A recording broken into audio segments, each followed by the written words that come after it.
Hello friends, welcome back to my channel. இன்றைக்கி நம்ம சேனலில் நான் எங்கள் வீட்டில் லஞ்ச் என்னென்ன ரெசிபி ட்ரை பண்ணியிருக்கேன் அப்படிங்கிறதான் நான் இன்றைக்கி உங்கள் கூட ஷேர் பண்ணிக்க போகிறேன்.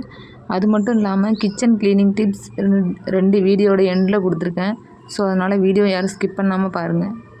வாங்க வீடியோக்குள்ளே போகலாம். ஃபஸ்ட்டு கிச்சனில் வந்ததுமே சாதத்துக்கு ரெடி பண்ணி அடுப்பில் வச்சாச்சு.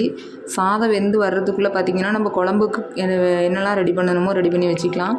நான் இன்றைக்கி கருவாட்டு குழம்பு தான் பண்ண போகிறேன். கருவாட்டு குழம்பு பண்ணுறதுக்கு ஃபஸ்ட்டு புளி எடுத்துகிட்டு கொஞ்சமாக தண்ணி விட்டு ஊற வச்சுக்கிறேன். புளி சீக்கிரமாக ஊறணும் அப்படின்னா கல்லுப்பு 1 ஸ்பூன் ஆட் பண்ணிங்க அப்படின்னா நல்லா சீக்கிரமாக கரைஞ்சி வந்துடும் புளி. கருவாட்டு குழம்பு பண்ணுறதுக்கு நான் ஒரு எண்ணெய் சட்டியில் கொஞ்சமாக எண்ணெய் சேர்த்துக்கிறேன். எண்ணெய் சூடானதுக்கப்புறமா அதில் கடுகு சேர்த்துக்கிறேன். கடுகு பொரிஞ்சு வந்ததும் அது கூட 10 சின்ன வெங்காயம் போல் சேர்த்துக்கிறேன். ஒரு 5 பல் பூண்டு சேர்த்துக்கிறேன். இது நல்லா பொரிஞ்சு வந்ததும் இது கூடவே தக்காளி சேர்த்துக்கிறேன். தக்காளி நல்லா வதங்கி வந்ததும் இது கூட கொஞ்சமாக காய்கறி சேர்த்துக்கிறேன். நான் இன்றைக்கி என்ன காயெல்லாம் சேர்த்துருக்கேன்னா கத்திரிக்காய் நல்லா வதங்கினதுக்கப்புறம் பார்த்திங்க அப்படின்னா இது கூட நான் 2ஆவதாக சேர்த்துக்கிறது உருளைக்கிழங்கும் முருங்கைக்காவும் சேர்த்துக்கிறேன். உருளைக்கிழங்கு முருங்கைக்காலாம் போட்டு வைக்கும்போது கருவாட்டு குழம்பு நல்லா டேஸ்ட்டாக இருக்கும். 3ஆவதாக பார்த்திங்கன்னா நான் வீட்டில் அரைச்ச குழம்பு மிளகாத்தூள் ஒரு 3 ஸ்பூன் சேர்த்துக்கிறேன். இது சேர்த்ததுக்கப்புறம் தேவையான அளவு தண்ணி சேர்த்துக்கலாம். தண்ணி சேர்த்துட்டு குழம்பு கொஞ்சம் கொதி வந்ததும் கரைச்சி வச்சுருக்க புளியையும் இது கூட சேர்த்துக்கிறேன். இது ஒரு மூடி போட்டு ஒரு 5 நிமிஷம் வேக வச்சிடலாம். குழம்பு நல்லா கொதித்து வந்திருக்கு பாருங்கள். காயெல்லாம் நல்லா வெந்திருக்கு. இந்த ஸ்டேஜில் பார்த்திங்கன்னா நம்ம உப்பு கரெக்டாக இருக்கான்னு பார்த்துக்கணும். உப்பு பத்தலை அப்படின்னா தேவையான அளவு உப்பு போட்டு மூடி வச்சுக்கலாம். கருவாட்டு குழம்பு ஒரு பக்கம் ரெடி ஆகிட்டு இருக்கட்டும். நான் இன்றைக்கி முருங்கைக்கீரை தான் சைடிஷாக எடுத்திருக்கேன்.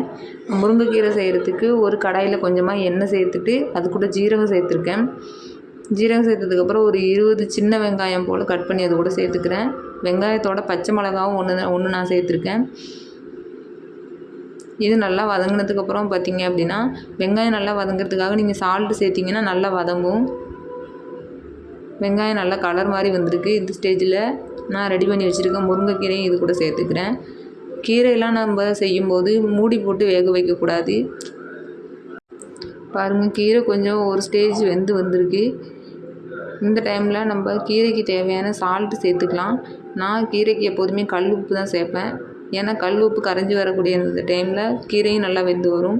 ஸோ அதனால் நான் கல் உப்பு 1 ஸ்பூன் போல் சேர்த்துக்கிறேன். கீரை நல்லா வெந்து வந்துருச்சு. இப்போ நம்ம ரெடி பண்ணி வச்சுருக்க தேங்காயை சேர்த்துக்கலாம்.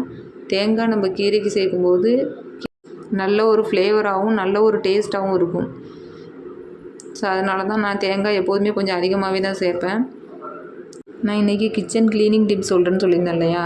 நம்ம சமையலுக்கு யூஸ் பண்ணும்போது அந்த வெங்காயம்லாம் வெட்டிட்டு தோலெல்லாம் அப்படியே வச்சுருப்போம். அந்த தோலை நம்ம ஒரு 5 நிமிஷத்துக்குள்ளேயே எடுத்து ஒரு கவரில் வச்சுட்டு அந்த கவரை நம்ம மூடி வச்சுட்டு எப்போ நம்ம டஸ்ட்பினில் போடும்போது போட்டுக்கலாம். அந்த இடத்துல கொஞ்சமாக தண்ணி தெளித்து உப்பு சேர்த்துட்டு அதில் கொஞ்சம் தண்ணி தெளித்து நம்ம அந்த இடத்த க்ளீன் பண்ணோம் அப்படின்னா அதுக்கு எந்த ஸ்மெல்லும் இருக்காது. நீங்கள் உப்பு சேர்க்குறத விட கொஞ்சமாக மஞ்சத்தூள் சேர்த்துட்டு அப்பப்போ க்ளீன் பண்ணிட்டோம் அப்படின்னா கிச்சன் கொஞ்சம் க்ளீனாக இருக்கும். அது க்ளீன் பண்ணிவிட்டு ஒரு காட்டன் டவல் வச்சு நல்லா தொடச்சி எடுத்துக்கலாம். 2ஆவது டிப்ஸ் பார்த்திங்க அப்படின்னா நம்ம குழம்புக்கு தேங்காய்லாம் அரைக்கிறோம் இல்லையா. அரைச்சிட்டு உடனே அந்த மிக்ஸி ஜாரை மூடி அப்படியே வச்சிடக்கூடாது. உடனே நம்ம கழுவி வச்சிட்டோம் அப்படின்னா பாத்திரம் கழுவுற வேலையும் மிச்சமாக இருக்கும். அது மட்டும் இல்லாமல் அதில் இந்த கொசு எதுவும் உட்காராமல் இருக்கும். அதனாலவே கொஞ்சம் ஹைஜீனிக்காக இருக்க மாதிரி இருக்கும். ஸோ இந்த 2 டிப்ஸ் தான் நான் இந்த வீடியோவில் சொல்லியிருக்கேன். இதுக்கப்புறம் என்ன வீடியோ போடலாம் அப்படிங்கிறத கமெண்ட்டில் மறக்காமல் ஷேர் பண்ணுங்கள். வீடியோ பிடிச்சிருந்தா என்னோடய சேனலை மறக்காமல் சப்ஸ்கிரைப் பண்ணி வச்சுக்கோங்க. Thank you friends.